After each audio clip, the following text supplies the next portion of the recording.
very much, Mr. Chairman. We're going to talk to 4 nominees, as you noted, for Deputy United States Trade Representative covering Asia and a number of key sectors of the economy, including textiles.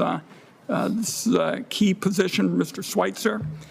Based on the answers the committee received in a discussion with a number of the nominees, I'm worried that Americans are going to get hurt on their watch if they're confirmed. At this point, the burden of proof is on the nominees to show that they'll bring a fresh approach to a presidential administration that's made chaos and pain its calling card. I'm going to start off with the nominee to be General Counsel of HHS, Michael Stewart. Health Department's top lawyer is responsible for calling balls and strikes and making sure the department follows the law. Needless to say, Robert Kennedy and Donald Trump has shown little interest of that. The administration's slash-and-burn approach to running the country may satisfy some of the people on the far right, but it's causing real harm to communities and families. Republicans have now dealt the biggest blow to the Medicaid program in the history of the program. Robert Kennedy is gutting the federal bodies that decide which vaccines Americans get and which preventive tests like cancer screenings are encouraged. They've ended funding for cancer research. They're systematically dismantling Head Start, threatening the early education that starts kids and families walking economic tightropes off on the right foot.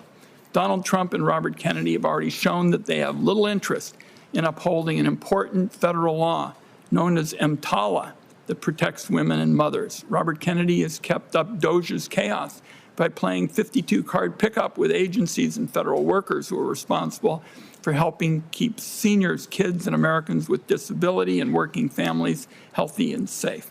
The Trump Health Department is now in court on the taxpayer dime defending these actions, which I think are unquestionably reckless. This is the direct result of HHS's flawed interpretations and sometimes disregard of federal law. Mr. Stewart would be squarely responsible for advising the department about these legal questions. The real question is, how does somebody approach the role of being in-house counsel for an administration that has turned violating the law into what amounts to a Olympic sport? So I'm going to be looking today for evidence that these nominees are not going to be another rubber stamp for these crusades. And next up, we have Gustav Schiarello, nominated to be the Assistant Secretary for Financial Resources at HHS. This nominee will be responsible for the department's substantial budget, as well as the distribution of grants and other financial issues.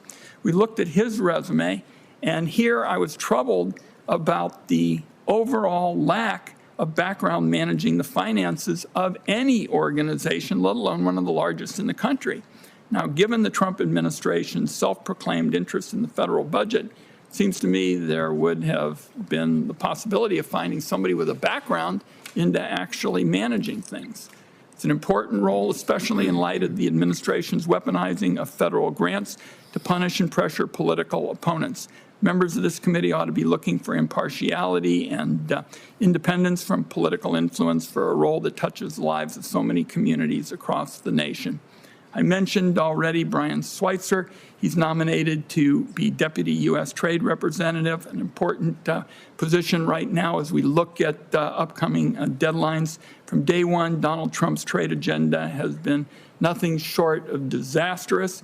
Basically, it consists of a few lines on a napkin for the most part and a lot of flip-flopping on tariffs. And farmers, businesses, and workers are left in limbo. Something I felt very strongly about and spoke about on the floor, because this roller coaster of uncertainty is causing huge harm to the farmers. For example, I say to the chairman, in our part of the world, the wheat farmers told me, you know, our prices are down, that's a big problem, our input costs are up. But Ron, go back there and tell everybody in DC, at least give us some certainty. Give us some certainty, give us some predictability. That's the kind of leadership that we would like. Finally, that brings us to Derek Tyler, nominated to serve as Deputy Undersecretary of the Treasury. Certainly during the first 6 months in office, Donald Trump has managed to weaponize nearly every corner of the Treasury Department to target his enemies or those who disagree with him. And that has been to the detriment of the country. Mr. Tyler is well known to this committee. I certainly hope that he can make some improvements down there. Folks know that we work very closely together on a bipartisan effort in the last Congress to try to deal with taxes. But the reality is right now, among the current class of Trump appointees, even familiar nominees have been put into situations that they simply cannot address the public interest. Unfortunately, trust is long gone with this Treasury Department that's turning the IRS against taxpayers and looking out for the wealthy and powerful at everybody else's response. I know there's going to be questions for Mr. Tyre today. I want to thank our nominees for being here. I look forward to question and answers. Thank you, Senator Crapo.